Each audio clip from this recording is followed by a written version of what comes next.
Bertemu kembali rentasan berita edisi 873 bersama saya Zawaz Yusof dan antara paparan utama.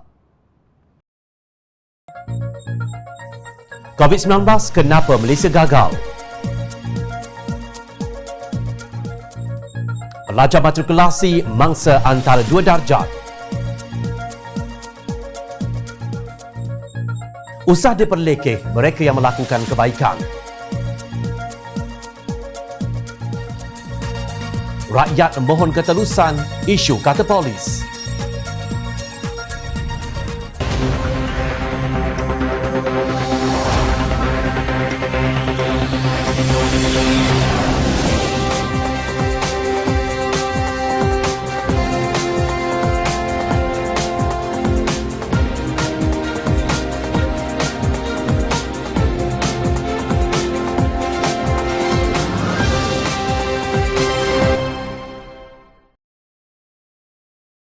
Assalamualaikum dan salam sejahtera. Malaysia yang pada mulanya antara negara yang dipuji di rantau Asia dalam usaha menentang penularan virus COVID-19 kini tercorot di belakang. Menurut Ketua Pembangkang Datuk Seri Anwar Ibrahim, setakat ini kurang daripada 3% rakyat Malaysia yang telah mendapat suntikan vaksin untuk melawan COVID-19. Kata Anwar, Menteri yang bertanggungjawab telah menyalahkan negara-negara kaya kerana memonopoli pasaran sekaligus menghadkan akses Malaysia terhadap bekalan vaksin berkenaan. Namun, beliau berpendapat punca sebenarnya datang daripada kerajaan persekutuan sendiri. Saya telah dimaklumkan bahawa beberapa kerajaan negeri, syarikat swasta dan yayasan telah berusaha sendiri untuk memperolehi bekalan vaksin yang telah diluluskan oleh bahagian Regulatory Farmasi Negara atau NPRA sebagai respon terhadap kegagalan kerajaan dalam menangani pandemik berkenaan. Usaha mereka bagaimanapun tergantung lantaran sering dilengahkan oleh kementerian yang terbabit, dakwa Anwar dalam satu kenyataan. Presiden Keadilan itu berkata, kelengahan yang mereka hadapi bakal mengundang padah. Beliau mengambil contoh situasi dalam Kesatuan Eropah apabila kadar vaksinasi rendah di tahap 3%, desakan bertubi-tubi daripada rakyat telah cukup untuk mempercepatkan kadarnya kepada 17.8% dalam masa sebulan. Katanya Amerika Syarikat di bawah pentadbiran baharu juga bertungkus lumus mencari jalan buat meningkatkan kadar vaksinasi. Namun, Kerajaan Perikatan Nasional terlalu sibuk memikirkan cara untuk mengawal keseluruhan proses dari A sampai Z sehingga mengakibatkan kelengahan yang tidak sepatutnya. Saya amat terganggu dengan sikap pihak atasan kementerian yang ternyata begitu lembab, ujar beliau. Anwar mendedahkan kerajaan negeri Selangor terpaksa menunggu berbulan-bulan lamanya untuk mendapatkan kelulusan yang diperlukan meskipun mereka telah memperuntukkan dana sendiri untuk mendapatkan 2 juta dos buat rakyat negeri Selangor. Nasib yang sama juga dialami oleh kerajaan negeri Sarawak dalam mendapatkan kelulusan daripada kerajaan persekutuan. Saya turut mendapat aduan daripada beberapa syarikat swasta dan yayasan bahawa permintaan dan usaha mereka untuk mendapatkan vaksin tidak dihiraukan sama sekali, kata ahli Parlimen Port Dickson itu. Sementara itu, Anwar juga turut membangkitkan mengenai laporan bahawa vaksin Sinopharm dijangka tiba pada bulan Mei akan datang. Namun katanya sehingga bulan Mac tiada kepastian sama ada kelulusan telah diberikan, sekaligus menambah timbunan masalah yang menanti penyelesaian. Matlamat kerajaan pusat sayugianya adalah memastikan seluruh rakyat Malaysia memperoleh vaksin yang selamat dan berkesan dengan sesegera mungkin. Namun demikian, kerajaan pusat tidak perlulah menguruskan semuanya daripada membeli sehinggalah menyuntik setiap dos, tegas Anwar. Dalam hubungan ini, Anwar berkata kerana setiap kerajaan negeri memiliki jaringan dan kemampuan tersendiri untuk memperolehi vaksin yang barangkali mengatasi keupayaan kerajaan pusat. Menurut Anwar, terdapat syarikat-syarikat swasta yang bersedia untuk membelanjakan sejumlah wang bagi memvaksinkan pekerja dan keluarga mereka meskipun dengan harga yang lebih mahal. Ada juga yayasan dan pertubuhan kebajikan yang bersedia menyokong usaha-usaha vaksinasi di kawasan setempat. Terdapat ratusan ribu bahkan lebih ramai lagi rakyat Malaysia yang sanggup membayar sejumlah wang agar dapat divaksin sama ada di hospital swasta atau klinik. Jika kini kita menggunakan pendekatan yang melibatkan semua mengapa tidak kita memanfaatkan sumber yang ada secara menyeluruh soalnya. Beliau berpendapat sekiranya pemain-pemain ini diberikan galakan dan kelulusan yang diperlukan dengan kadar segera, bekalan terhad yang kini dimiliki kerajaan pusat boleh terus disalurkan kepada golongan miskin dan yang terpinggir serta mereka yang amat memerlukannya bagi memastikan akses yang lebih pantas dan saksama kepada vaksin. Dengan itu, kadar vaksinasi kita boleh bertambah 2 atau 3 kali ganda lebih pantas daripada kadar sekarang yang ternyata begitu lesu.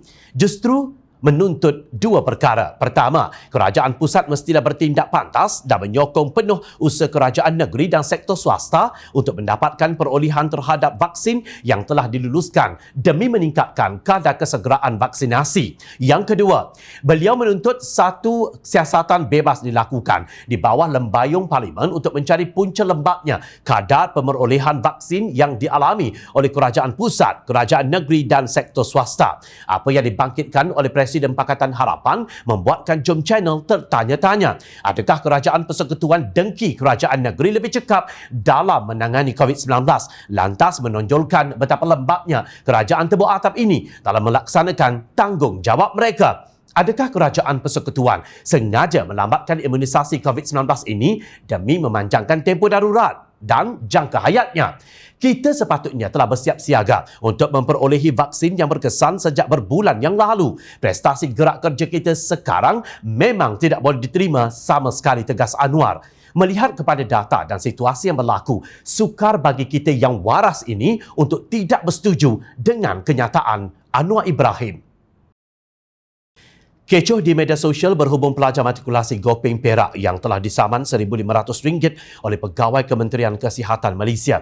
Dengan pantas, Ketua Pengarah Kesihatan Malaysia Tan Sri Dr. Nur Hisham Abdullah menjawab di laman Twitter beliau, siasatan segera sedang dijalankan oleh Jabatan Kesihatan Negeri Perak. Terima kasih atas aduan ini kepada KKM dan perkara ini akan diambil tindakan secepat mungkin, insya-Allah ciapnya. Kekecohan bermula apabila tular di Twitter beberapa akaun yang mendakwa terdapat pelajar matrikulasi dikenakan kompaun kerana melanggar prosedur pematuhan standard SOP Perintah Kawalan Pergerakan PKP COVID-19 dengan tidak memakai pelitup muka di dalam kawasan kolej. Sedangkan asalnya Kementerian Kesihatan Malaysia berkenaan datang untuk pemeriksaan kafe kerana ada pelajar yang keracunan makanan. Kafe tersebut sudah dikenakan notis untuk tutup premis selama 2 hari. Menurut beberapa hantaran yang tular, beberapa pelajar yang pulang ke blok kediaman pada waktu yang panas dilihat tidak memakai atau menurunkan penutup muka. Mereka terus kena kompaun RM1,500 tanpa maaf. Menurut keluhan pelajar-pelajar terbabit, mereka langsung tidak dibenarkan keluar ke mana-mana sejak 5 bulan lalu. Bertemu ibu bapa pun di hadapan pagar utama sahaja. Mereka juga menjalani pembelajaran di dalam kelas bersama pensyarah dengan menjaga SOP PKP COVID-19. Apa yang menjadi kemarahan pelbagai pihak ini ialah sikap antara 2 darjat yang diamalkan oleh kerajaan tebuk atap. Ingatkah anda ketika Menteri Agama hadir dalam satu majlis pernikahan seorang selebriti yang melanggar SOP PKP COVID-19, mereka hanya disiasat. Menteri Hal Ehwal Agama Datuk Seri Dr. Zulkifli Mohamad menjadi tetamu pada majlis pernikahan Niloufar dan pendakwah bebas Haris Ismail. Ketua Polis Daerah Dang Wangi Asisten Komisioner Muhammad Zainal Abdullah berkata, Menteri berkenaan sudah memberi keterangan kepada pihak polis. Keterangan beliau lebih awal diambil berbanding yang lain kerana kita juga nak pastikan apa yang ditularkan itu betul atau sebaliknya, katanya di peti M-Star 6 April lalu. Menurut beliau, pihaknya perlu mendapatkan keterangan beberapa lagi ahli keluarga mereka sebelum tindakan lanjut dapat diambil. Kejadian dikatakan berlaku pada 27 Mac lalu. Bagaimanapun, pada 17 April, Esra Awani melaporkan Muhammad Zainal berkata polis akan melengkapkan kertas siasatan berkaitan kes pelanggaran SOP pasangan tersebut sebelum dihantar ke pejabat peguam. Nah, 3 minggu belum selesai siasat kes pelanggaran SOP seorang selebriti menteri. Itulah yang diamalkan oleh selebriti dan menteri. Mungkinkah ia akan jadi kes burung hut-hut juga memandangkan mereka golongan kayangan yang mampu membayar saman? Sebelum itu, Menteri Wilayah Persekutuan Tan Sri Anwar Musa didakwa tidak mematuhi SOP PKP ketika menghadiri satu majlis. Ketua Polis Kuala Lumpur Datuk Saiful Azli Kamarudin berkata kertas siasatan berhubung kes berkenaan sudah pun dihantar ke Bukit Aman untuk tindakan selanjutnya. Siasatan dilakukan berikutan tular di media sosial. Gambar Anwar bersama beberapa individu lain duduk di meja sambil menikmati jamuan tanpa penjarakan sosial di sebuah majlis di Kuala Lumpur. Siasatan sudah lengkap dan kertas siasatan sudah dihantar ke Bukit Aman untuk arahan lanjut, katanya di Petik Sinar Harian 19 Februari lalu. Jom Channel atau mana-mana rakyat Marhain tidak akan mengungkit isu selebriti dan Menteri langgar SOP ini dan membiarkan KKM menjalankan siasatan berhubung pelajar kena saman RM1,500 jika amalan 2 darjat tidak berlaku. Tidak kira sama ada kes pelajar ini diselesaikan atau tidak, ia tetap perbuatan yang menambahkan tekanan kepada pelajar yang terpisah dengan ibu bapa yang sedang berhadapan dengan peperiksaan. Antara 2 darjat adalah umpama menabur garam ke luka rakyat yang meradang dan tidak nampak di mana ubat untuk kesembuhannya. Akhirnya, Ahli Parlimen Bukit Mertajam, Steven Sim, mengarahkan peguamnya untuk mengambil tindakan undang-undang terhadap individu dan gerombolan yang didakwa memfitnahnya. Saya sebenarnya amat terkesan dengan fitnah dan tomahan Dr. Kamaruzaman Yusof terhadap diri saya. Namun saya tetap bersabar sebab saya menghormati bulan Ramadan sebagai bulan yang mulia buat umat Islam. Walaupun diminta oleh orang ramai untuk mengambil tindakan, saya tidak berbuat apa-apa. Demikian hujah bekas timbalan Menteri Belia dan Sukan itu dalam satu kenyataan. Namun kata Steven, Kamaruzaman tidak berhenti-henti membuat tuduhan yang tidak berasas. Tuduhan-tuduhan tersebut bukan sahaja merosakkan nama saya sebagai seorang ahli parlimen, malah lebih bahaya lagi mengapi-apikan sentimen kaum dan agama dalam masyarakat. Beliau dengan tanpa rasa kesal juga mencabar saya mengambil tindakan saman terhadap diri beliau, tegasnya. Menurut Steven, beliau akhirnya mengambil tindakan undang-undang terhadap Kamaruzaman dan pihak lain yang terlibat demi kemaslahatan masyarakat Malaysia dan sebagai teladan kepada semua agar menjaga keharmonian kaum di negara ini. Pada 16 April lalu, Harakah Daily menerbitkan tulisan Kamaruzaman yang membuat perbandingan antara bantuan motosikal yang diberi kepada pekerja Foodpanda oleh Parlimen Pendang, Datuk Awang Hashim dan Steven. Bantuan tersebut, kata pensyarah Universiti Utara Malaysia, itu tiada beza. Nilai yang sama, penerima pun dari latar belakang yang sama. Tetapi yang berbeza ialah pemberi bantuan satu Melayu Islam tetapi satu lagi Cina Kristian.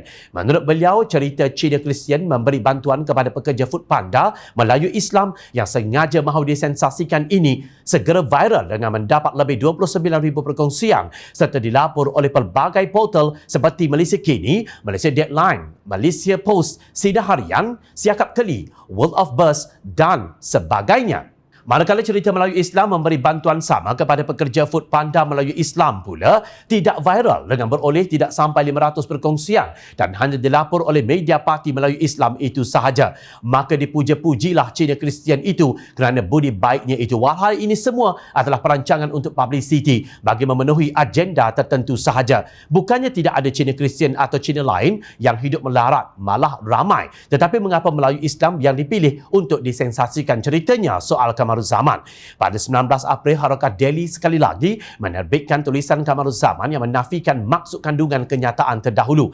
Perlu dijelaskan bahawa saya tidak pernah walau sekalipun mempertikaikan segala bantuan yang diberikan oleh Steven kepada para pengundi beliau atau kepada sesiapa sahaja. Yang saya lakukan hanyalah menzahirkan ketidakselesaan saya kerana melihat ia seperti sengaja mahu disensasikan untuk publicity melalui penceritaan panjang lebar dengan menggunakan ayat-ayat yang dimaksudkan untuk mencetuskan emosi, dikaitkan pula dengan Ramadan dan disertakan dengan gambar-gambar terperinci yang dirancang lebih awal. Bagaimanapun, Kamaruzaman sekali lagi menyiratkan bahawa Steven Sim menyimpan agenda tertentu kerana membantu Melayu Islam. Perkara ini menjadi sensitif kerana seperti sengaja mahu ditonjolkan secara berlebihan tindakan Steven Sim Cina Kristian membantu lelaki Melayu Islam sedangkan bukannya tidak ada Cina Kristian atau Cina lain yang hidup melarat, malah ramai. Tetapi mengapa Melayu Islam yang dipilih untuk disensasikan ceritanya seolah-olah ada tujuan tertentu di sebaliknya? Beliau kemudian mengaitkan Steven Sim sebagai mubalik Kristian yang didefinisikan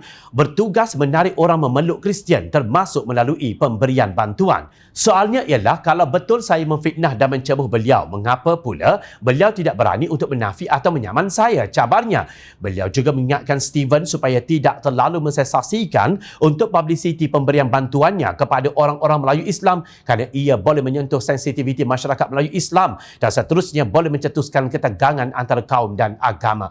Untuk rekod pada 21 November 2018, Kamarul telah memohon maaf dan menyatakan kekesalan terhadap artikelnya yang bertajuk Dr. Mujahid antara kuda tunggangan terbaik DAP yang dimuat naik dalam akaun Facebook miliknya pada 25 Mei 2017.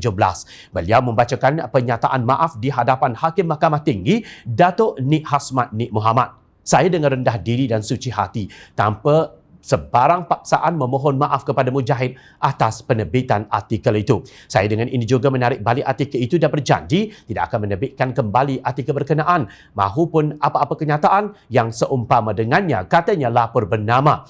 Menteri di Jabatan Perdana Menteri Datuk Seri Mujahid Yusof dalam saman yang difailkan pada 13 Julai 2017 mendakwa Kamaruzaman menerusi laman Facebooknya menuduh beliau kuda tunggangan DAP. Kenyataan itu, kata Mujahid, menjejaskan imej, reputasi, kedudukan dan kerjayanya sebagai umat Islam, anggota parlimen, pemimpin parti dan masyarakat. Beliau menuntut ganti rugi sebanyak RM5 juta termasuk ganti rugi keterlaluan atau teladan untuk libel. Sekarang Steven sudah menyambut cabaran beliau. Kita tunggu bagaimana Kamaruzaman akan putar ceritanya selepas ini. Jika kita tidak mampu memberi bantuan, tidak perlulah memperlekeh pihak lain yang sanggup menghulurkannya. Apapun salah Steven Sim ke, beritanya di-viral pelbagai portal sehingga mendapat perkongsian sebanyak 29,000 perkongsian berbanding Awang Hashim yang hanya 500. Diam tak diam, sebulan sudah berlalu sejak Ketua Polis Negara Tan Sri Abdul Hamid Badur mendedahkan kewujudan kartel dalam Polis Diraja Malaysia PDRM. Kini rakyat diberitahu seorang bekas pegawai berpangkat inspektor ditahan polis untuk membantu siasatan berhubung penyebaran sebuah artikel di media sosial mengenai kumpulan kartel di bahagian siasatan jenayah maksiat judi dan kongsi gelap D7. Pengarah Jabatan Siasatan Jenayah JSJ Bukit Aman, Datuk Huzir Muhammad, dilaporkan berkata lelaki berusia 33 tahun yang ditahan itu pernah dijatuhkan hukuman pengawasan oleh Lembaga Pencegahan Jenayah atau LPJ selama 2 tahun di Alustar Kedah di bawah Akta Pencegahan Jenayah 1959 sebelum diberhentikan kerja. 4 kertas siasatan di bawah Seksyen 500 Kanun Keseksaan dan Seksyen 233 Akta Komunikasi dan Multimedia 1998 telah dibuka susulan 4 laporan yang dibuat 4 pegawai yang dinyatakan dalam artikel berkenaan. Sehubungan itu, pihak polis ingin menasihatkan orang awam untuk menghentikan sebarang spekulasi andaian tidak berasas serta diingatkan agar tidak berkongsi atau menyebarkan isu ini mana-mana saluran media sosial bagi mengelakkan kegusaran dalam kalangan masyarakat, ujarnya. Kisah kartel bermula pada 18 Mac lalu apabila dalam satu wawancara sinar harian menerusi program Sinar Live bersama IGP, Abdul Hamid berkata wujud gerakan dalaman dalam kalangan pegawai muda dalam PDRM yang bercita-cita untuk menjatuhkan beliau. Bila mendakwa gerakan tersebut merupakan kumpulan sama yang mendalangi kartel dalam PDRM dengan berhasrat mendominasi pasukan keselamatan negara demi kepentingan mereka. Susulan itu, Abdul Hamid mendedahkan bahawa sekurang-kurangnya 34 pegawai dan anggota dari agensi penguatkuasaan terlibat dan melindungi penjenayah yang diketuai Datuk Seri Niki Liao, geng Niki yang dikesan mula beroperasi pada tahun 2014. Dia berkata terdapat anggotanya yang membocorkan maklumat operasi sehingga Niki Liao yang juga pengasas Winner Dynasty Group sempat melarikan diri dan membawa banyak wang tunai. Baru-baru ini tular pula di media sosial artikel yang mendedahkan identiti ahli gerombolan kartel D7 yang terlibat dengan salah guna kuasa, melindungi, bersubahat, bersekongkol dan menerima rasuah daripada pelbagai sindiket jenayah terancang. Dalam artikel yang disebut sebagai maklumat kartel bahagian D7 JSJ Bukit Aman itu, senarai nama pegawai dan anggota yang didakwa terbabit beserta gambar mereka telah dimuat naik.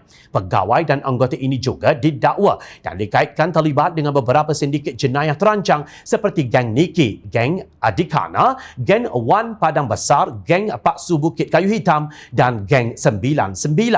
Kata Huzir, semua itu tomahan. Maknanya, ia berita palsu. Namun apabila Abdul Hamid mengesahkan bahawa pertukaran pegawai kanan polis telah ditangguhkan sebelum ini, rakyat semakin keliru. Mengapakah Ketua Polis Negara dihalang daripada menguatkuasakan Seksyen 4-1 Akta Polis 1967? Seksyen tersebut memberi kuasa kepada Ketua Polis Negara dalam kawalan dan arahan pasukan dan semua orang lain yang dilantik atau digunakan untuk tugas-tugas polis dan hendaklah mempunyai semua kuasa yang diberikan kepada seorang pesuruhjaya atau seorang ketua pegawai polis. Jika Abdul Hamid mahu membersihkan imej PDRM, maka rakyat harus menyokong beliau tanpa sebarang kompromi. Rakyat tidak reda ada pimpinan dalam pasukan keselamatan negara terlibat dalam scheme of things yang penuh tanda tanya. Ingat, rakyat sentiasa memerhati.